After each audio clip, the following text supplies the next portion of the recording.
بسم اللہ الرحمن الرحیم۔ قائد تجھے سلام۔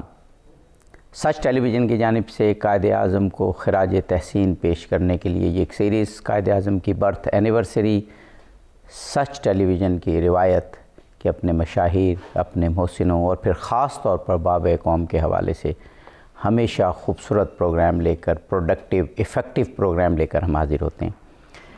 آج بھی حاضر ہوئے ہیں۔ سب سے پہلے تو متعارف ہوتے ہیں آج کے مہمانان گرامی سے۔ جناب ڈاکٹر ریاض احمد صاحب ہمارے ساتھ موجود ہیں، کسی تعارف کے محتاج نہیں ہیں۔ ڈاکٹر ریاض احمد صاحب ہمارے ملک کے اس وقت چوٹی کے اور گنتی کے چند جو ہسٹورین اور جو ریسرچر اور قائد اعظم پر اور پاکستان پر اتھارٹی، 30-40 سے زیادہ کتابیں آپ نے لکھی ہیں، اور کتابیں بھی آپ کی وہ ہیں جو حوالے کی کتابیں جن کو تاریخ لکھنے والے، سمجھنے والے اور ریسرچ کرنے والے یوز کرتے ہیں۔ ڈاکٹر صاحب بہت شکر گزار ہوں آپ کا، آپ کی مصروفیت، پھر آپ کی شخصیت اور آپ کا لکھنے لکھانے کا سلسلہ تو 24 گھنٹے جاری رہتا ہے، اس میں سے آپ سچ ٹی وی کو ٹائم دیتے ہیں، بہت شکریہ۔ ہمارے ساتھ ایک اور اسکالر موجود ہیں جو ہمارے ملک کی ایک بہت بڑی اور معروف یونیورسٹی میں پڑھاتے ہیں، بلکہ ہسٹری اور پاکستان اسٹڈیز ڈپارٹمنٹ کے چیئرمین ہیں آپ، جناب ڈاکٹر مجیب احمد صاحب۔ ڈاکٹر صاحب آپ کا بھی بہت شکریہ، ایک ہسٹورین سے، ایک پروفیسر سے، اور وہ شخصیات جو اپنا وقت جو ہے ریسرچ میں صرف کرتی ہیں، ان سے ٹائم ملنا بہت بڑی بات ہے، بہت شکریہ ادا کرتا ہوں۔ ناظرین، جیسے کہ یہ سیریز آپ دیکھ رہے ہیں قائد تجھے سلام، اس میں ہم نے تھوڑا سا انوویٹیو یا تھوڑا سا ڈیفرنٹ ٹاپک اختیار کرنے کا طریقہ لیا ہے، اور وہ یہ کہ ہم موضوع کے بجائے قائد اعظم محمد علی جناح جو بابا قوم تھے، جو قوم کو ویژن دینے والے تھے، راستہ دکھانے والے تھے، بلکہ راستے پر گامزن کرنے والے تھے، ان کی کچھ تقاریر ہم لے رہے ہیں اور ان تقاریر پر گفتگو کر رہے ہیں، آپ پروگرام سن رہے ہیں۔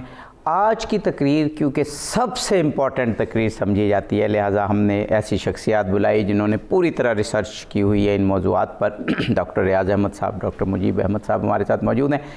11 اگست قائد اعظم کی تقریر، بہت معروف، بہت مشہور، اور اگر یہ کہا جائے کسی سے کہ ڈاکٹر صاحب، بلکہ آپ ہی سے شروع کرتا ہوں بجائے اس کے کہ میں تمہیدی جملوں کو اور طویل کروں، میں کہنے لگا تھا کہ اگر کسی سے کہا جائے قائد اعظم کی تقریر، صرف یہ کہا جائے صرف، تو ایک دم جو خاکہ ذہن میں ابھرتا ہے وہ 11 اگست والی تقریر کا ہے۔ اس کی اتنی امپورٹنس کیوں ہے، پہلے تو یہ بتائیے۔ بسم اللہ الرحمن الرحیم۔ سب سے پہلے سچ ٹی وی کا بہت شکریہ کہ آپ ہمیشہ یاد رکھتے ہیں، اور آپ کی قائد اعظم کے ساتھ جو محبت ہے، لگاؤ ہے، وہ بہت ہی دیدنی ہے اور قابل تعریف ہے۔ اور خاص طور پہ آپ جو ہے کئی دنوں پر محیط جو پروگرام پورا عشرہ کرتے ہیں، یہ پاکستان میں بہت ہائیلی ایڈمیریبل ہے، بہت کمال ہے سچ ٹی وی کا کہ یہ بڑے ایکسٹینسو پروگرام کرتے ہیں، اور ایک عشرے سے یہ سلسلہ جاری ہے۔ بالکل صحیح ہے۔ تو جہاں تک یہ 11 اگست والی تقریر، آپ نے بالکل صحیح کہا ہے کہ بڑی مشہور تقریر ہے اور بہت امپورٹنٹ تقریر ہے، اور بعض اوقات اس کو لوگ کنٹروورسی کا بھی شکار کر دیتے ہیں، لیکن اس کے اندر جو چیزیں ہیں وہ میں اس پر بعد میں آتا ہوں۔ پہلے یہ بتانا ضروری ہے کہ یہ موقع کیا ہے۔ صحیح۔ موقع یہ ہے کہ قائد اعظم نے جو پاکستان کی کانسٹیٹیوئنٹ اسمبلی کا اجلاس جو ہے 10 اگست کو ادھر ہوتا ہے، اور اس میں بلایا جاتا ہے، اور اس 10 اگست کو ایک پورا ڈیموکریٹک وے میں اس کا اجلاس شروع ہوتا ہے۔ پہلے دن یہی ہوتا ہے ممبرز کی جو رجسٹر پہ حاضری ہوتی ہے اور ان کی انٹری ہوتی ہے، ساری ہوتا ہے، اور 11 اگست کو انہوں نے قائد اعظم اور جے این منڈل کی سربراہی میں اس کا الیکشن ہوا ہے، اور unanimously Quaid Azam was elected as first president of the first constituent assembly of Pakistan. واہ، کیا موقع ہوگا وہ! یہ بڑے کمال ہے، اور اس میں مسلمان بھی تھے، ہندو بھی تھے، ان سب نے یونینیمس اس کو الیکٹ کیا۔ یہ بڑی کمال کی بات ہے۔ اور پھر اس وقت قائد اعظم کے ہر بندہ یہ سوچ رہا تھا کہ یہ بہت بڑا ایونٹ ہے کہ قائد اعظم اس پہ تقریر کیا کریں گے۔ صحیح بات۔ اس پر جائے، اور وہ ہم یہ دیکھتے ہیں کہ یہ جو تقریر ہے، یہ لوگوں کو، ہم چارٹر آف ڈیموکریسی کی بات کر رہے ہیں، یہاں یہ چارٹر آف پاکستان ہے جو پاکستان بننے جا رہا ہے، اس کا قائد اعظم، اس کا چارٹر کیا ہے، اس کا ویژن کیا ہے، اس کا مقصد کیا ہے، اور اس میں کرنا کیا ہے. اور founder of nation, founder of Pakistan کی جانب سے. جی یہ جو 2-3 صفحے کی تقریر ہے اس کے اندر ہر چیز سموتی ہے. واہ، آپ صحیح فرما رہے ہیں، صحیح فرما رہے ہیں. اور سب سے بڑی پہلی بات جو ہے جب قائد اعظم اس پہ سٹارٹ کرتے ہیں، باقی ڈاکٹر صاحب مجھے بعد میں بات ایڈ کریں گے اس میں، کہ پہلی بات جو ہے وہ اس کہ اللہ کا شکر ادا کرتے ہیں، کہ قوم کا شکر ادا کرتے ہیں کہ اس نے یہ توفیق دی کہ اس کو ملک بنایا. اور یہ اسمبلی جو ہے فرسٹ کانسٹیٹیوشن اسمبلی مارز وجود میں آئی ہے. اور یہ جو ہے یہ جو ڈیموکریسی میں آج کہتے ہیں ہم کہ جو پارلیمنٹ سے ڈیموکریسی مرج کرتی ہے، سپریمیسی آف پارلیمنٹ، پہلا پوائنٹ ہی قائد اعظم کا اس میں ہے. جی بے شک بے شک بے شک. ڈاکٹر صاحب آپ سے کو بھی شریک گفتگو کرتے ہیں، اور اس کے کانٹینٹ پہ تو گفتگو اب جاری رہے گی. ڈاکٹر ریاض احمد صاحب نے جو اس کا پس منظر بتایا، کیونکہ آپ ہسٹورین اور ریسرچر ہیں، کیا خوبصورت انداز سے. اب اس کے کانٹینٹ پہ آ جاتے ہیں. سب سے پہلے تو ایک بہت بڑا موقع، یعنی مسلمانوں کی اگر دیکھا جائے تو 1 صدی کی جدوجہد، اور قائد اعظم کی دیکھا جائے تو آدھی صدی کی جدوجہد کے بعد یہ کلائمیکس ہے کہ جو خواب اقبال نے دیکھا اور خود قائد اعظم نے بھی خواب دیکھا اور پھر اس کو تعبیر دی، اس تعبیر کو صحیح صورت میں دیکھنے کا یہ ایک موقع تھا. جی ہاں بالکل. کیونکہ جیسے میرے ٹیچر اور میرے محترم استاد ہیں، انہوں نے کہا کہ یہ کانسٹیٹوئنٹ اسمبلی میں جو قائد اعظم کی تقریر تھی، اس لیے اس کی بہت زیادہ امپورٹنٹ ہے. ہماری ہسٹری کے حوالے سے اس کی امپورٹنس لوگوں میں بھی، پبلک میں بھی. اور انفارچونیٹلی پبلک نے جو قائد اعظم کی اس تقریر کے جو آخری کچھ الفاظ ہیں ان کو لے کے وہ آگے چلتے ہیں، ہمارے بعض کمیشنز بھی، باقی لوگ بھی. مگر جو ان کا فرسٹ 5-6 پوائنٹس ہیں اس کو وہ کوئی نہیں ہائی لائٹ کرتا.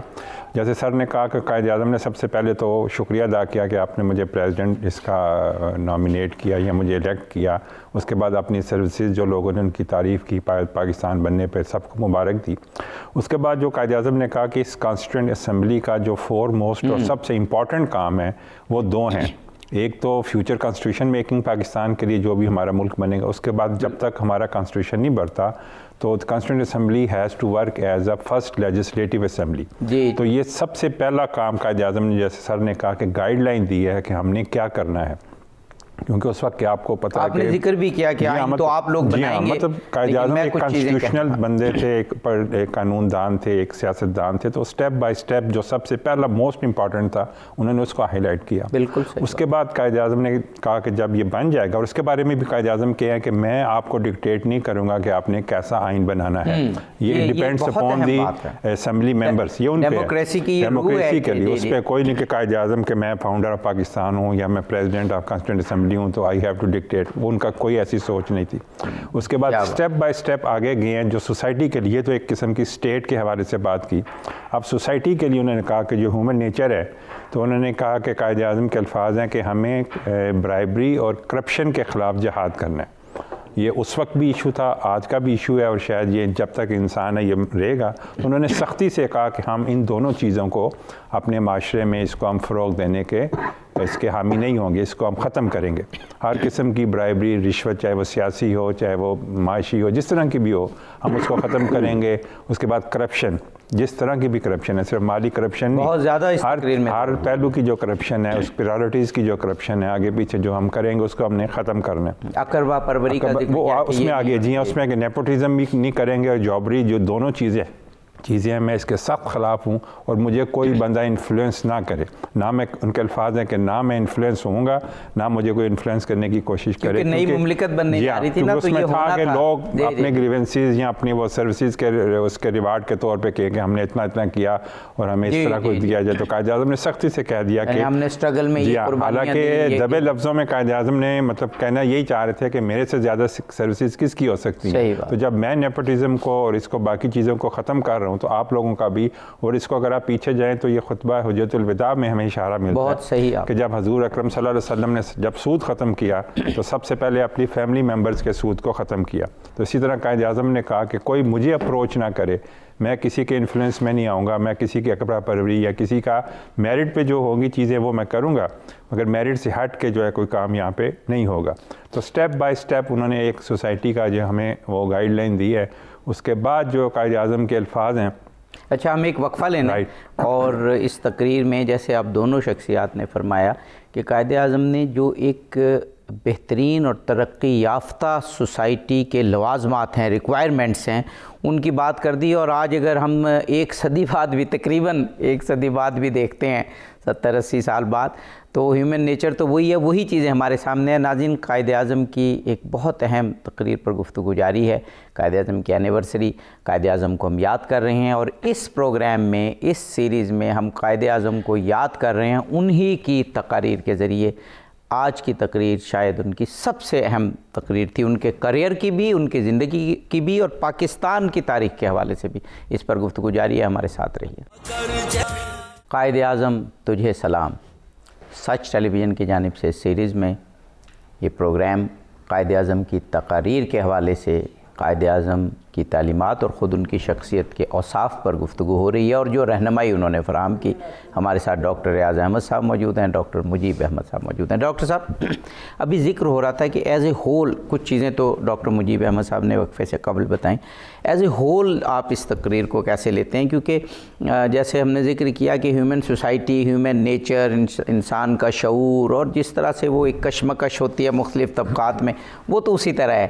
تو آج 80 سال بعد بھی ہم دیکھتے ہیں تو یہ گائیڈنس اسی طرح قائم دائم ہے کہ اگر واقعاً اس کے مطابق اب ہم چلیں تو اس کو اپنائے بغیر ترقی ممکن نہیں ہے سوسائٹی میں۔ تو ایز اے ہول آپ اس کا تجزیہ کہ کیا کیا چیزیں بیان وہ ایک تو میں نے ابھی جیسا مجیب صاحب نے بات کی ہے کہ جو سوورنٹی آف دی پارلیمنٹ ہے، جی وہ، اور وہ اس کو قائد اعظم نے، آج بھی ہم یہی کوشچن ہے کہ parliament should be considered as supreme body, سب سے پہلی چیز وہی کی، یہی ہے، آج بھی یہ کوشچن ہے۔ جی اس لیے لوگ بعض پارلیمنٹ کی اتھارٹی کو چیلنج کرتے ہیں نا، یا کوئی شخص اور اس کو چیلنج کوشش کرتا ہے تو فوراً اپوزیشن کہتی ہے کہ آپ سپریمیسی آف پارلیمنٹ کو چیلنج کر رہے ہیں۔ صحیح بات، ایسے یہ کوشچن ہے نا، قائد اعظم نے ہی اس کا وہ فاؤنڈر ہے۔ بالکل صحیح۔ دوسرا بات ہے یہ فیورٹزم، نیپوٹزم، آپ نے مجیب صاحب نے بات کی ہے۔ اس کے علاوہ ہم دیکھتے ہیں کہ جو معاشرے کے اندر ہمارا کاروبار ہے، اس کے اندر بلیک مارکیٹنگ کی طرف انہوں نے بڑھی، کہ آج بھی دیکھیں ہمارا کاروبار کے اندر بلیک مارکیٹنگ بہت زیادہ ہے۔ بالکل صحیح۔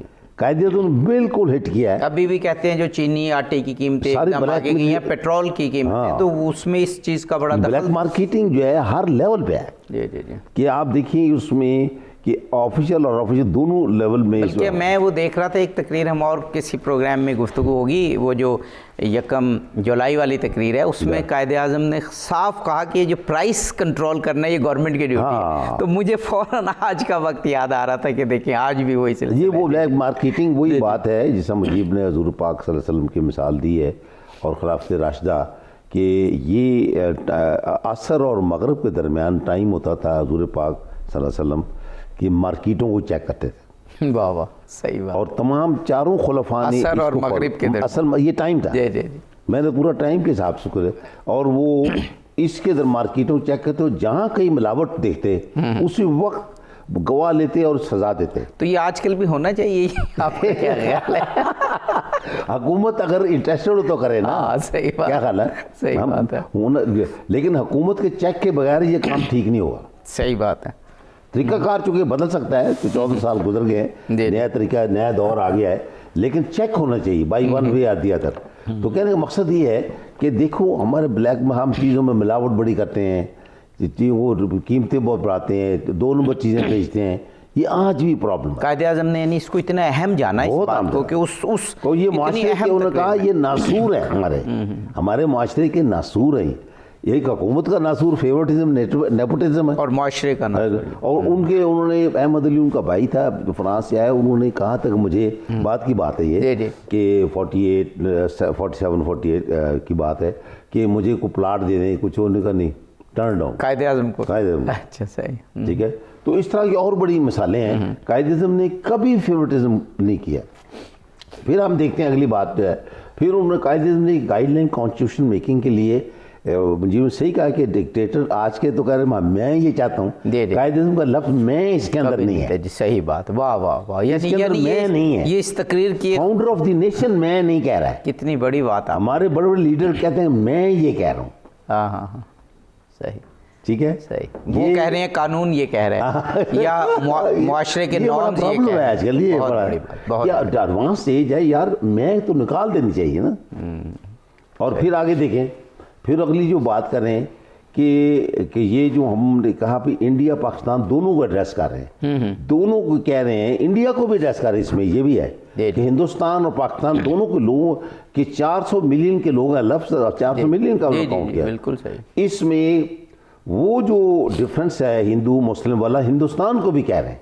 آپ اس ڈسکرمنیشن کو, ہمارے بعض لوگ جو ہیں وہ جو اس کو اعتراض کرتے ہیں وہ صرف پاکستان پہ ہی لگاتے ہیں. قائد اعظم کی تقریر پڑھیں غور سے, ہندوستان پہ بھی لگا رہے ہیں.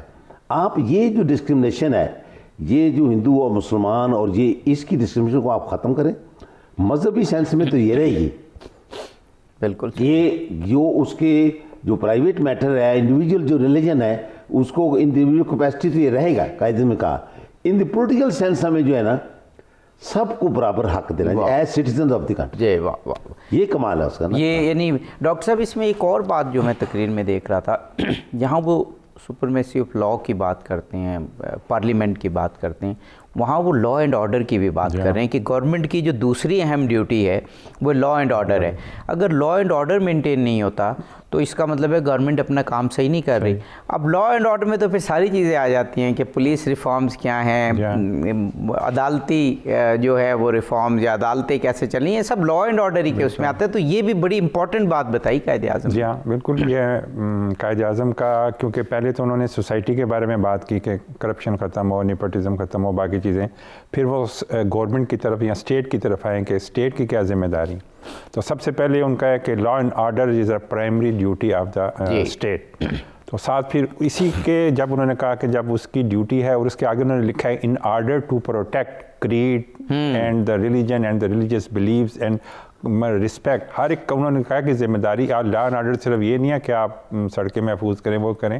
اس کا مطلب یہ ہے کہ ہر انسان اس جو ملک آگے ہمارا 14 اگست کے بعد بن رہا ہے اس کے اندر وہ اپنے مذہبی عقائد کی اس کو تحفظ ہو, اس کو اپنے عقیدہ رکھنے کی, جاب کرنے کی, اسپیچ کرنے کی, ہر چیز طرح کا جو ایک یعنی کوئی شخص اگر کوئی عقیدہ رکھتا ہے تو اس عقیدے کو پروٹیکٹ رکھنا بھی گورنمنٹ کی ذمہ داری ہے. ہیومن رائٹس کے حوالے سے جو بھی اس کے حقوق ہیں وہ لا اینڈ آرڈر کے اندر قائد اعظم نے شامل کی, کیونکہ انہوں نے آگے ایکسپلین کیا کہ law and order in order to protect these things. بہت اس لیے کوئی یہ نہ کہے کہ صرف پولیس کا یا چوری کا یا ڈکیتی کا لا اینڈ آرڈر کا مسئلہ ہے. ہر معاشرے کے اندر جو ہمارے انسانی ویلیوز ہیں, جو نارمز ہیں, جو ایکسیپٹڈ انٹرنیشنل ہیں, اس کا تحفظ قائد اعظم نے کہا اور انہوں نے گارنٹی دی. اور ساتھ ہی پھر انہوں نے اسی طرح, کیونکہ وہ حالات ایسے تھے کہ دونوں طرف ٹینشن تھی, پریشانی تھی, بعض لوگوں کو پاکستان کی صورت میں اپنے مذہبی یا سیاسی عقائد کی ناکامی کا سامنا کرنا پڑا, تو قائد اعظم نے ان کو بھی ایڈریس کیا.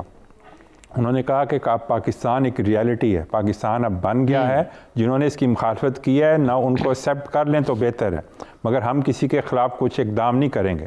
اکثر لوگ کہتے ہیں کہ بعض لوگ ایسے تھے کہ جو پاکستان کے مخالف تھے مگر کانسٹیٹوئنٹ اسمبلی کے وہ ممبر تھے, قائد اعظم نے ان کو کیسے ٹالریٹ کیا, کیوں برداشت کیا؟ تو یہ ان کا ڈیموکریٹک سوچ تھی. اگر چاہتے تو ان کو نکال سکتے تھے as a president of the constituent assembly, اور اس میں کئی رولز تھے, کئی قانون کے تحت ان کو وہ ڈس ممبر وہاں سے وہ ان کو نکال سکتے تھے, ان کی کوالیفیکیشن کو ان کو ڈسکوالیفائی کرا سکتے تھے, مگر انہوں نے نہیں کیا, کیونکہ انہوں نے مگر ساتھ کہا کہ آپ اس حقیقت کو آپ مان لیں کہ پاکستان ایک بن گیا ہے, انڈیا ہیز ڈیوائڈڈ. یہ ایک ایسا کنسیپٹ ہے قائد اعظم نے کہا, کیونکہ اس سوچ کے آگے پھر جا کے دونوں ملک ترقی کریں گے. اگر ابھی بھی آپ لوگ 47 سے پہلے والے حالات, جیسے ابھی سر نے بات کی کہ ہر ایک کو کہا کہ جو مذہبی عقائد ہیں پولیٹیکل سینس میں وہ آپ ایک ہو جائیں, اور مذہبی طور پہ تو اپنے رہیں, اس میں یہ نہیں کہ ہندو کو انہوں نے کہا کہ تم مسلمان ہو جاؤ یا مسلمان کو کہا کہ تم ہندو ہو جاؤ. میرا خیال ہے اس تقریر کا ایک بہت ہی اہم حصہ یہ پہلے ڈاکٹر صاحب سے پوچھتے ہیں پھر آپ سے. ڈاکٹر صاحب وہ جس کو کنٹروورسی میں لے جاتے ہیں نا لوگ, ڈاکٹر صاحب بھی فرما رہے تھے اور آپ بھی, تو آپ دونوں حضرات سے ہم پوچھنا چاہیں گے کہ وہ جو الفاظ تھے اس میں کہ وقت کے ساتھ ہندو نہیں رہے گا, جی تو اس کو بڑی بعض اوقات میں جب یہ دیکھتا ہوں بڑی زیادتی کی جاتی ہے قائد اعظم کے ساتھ, جب ان الفاظ کو کانٹیکسٹ سے علیحدہ رکھ کے, اور خاص طور پہ ابھی آپ سے جو ڈسکشن بھی ہوئی کہ ان کے پورے جملوں کو ادا نہیں کیا جاتا. دیکھو نا, یہ جو اس نے قائد اعظم نے یہ کہا ہے نا, I think we should keep that in front of us as our ideal and you will find that in course of time, Hindus would cease to be Hindus, Muslims would cease to be Muslims.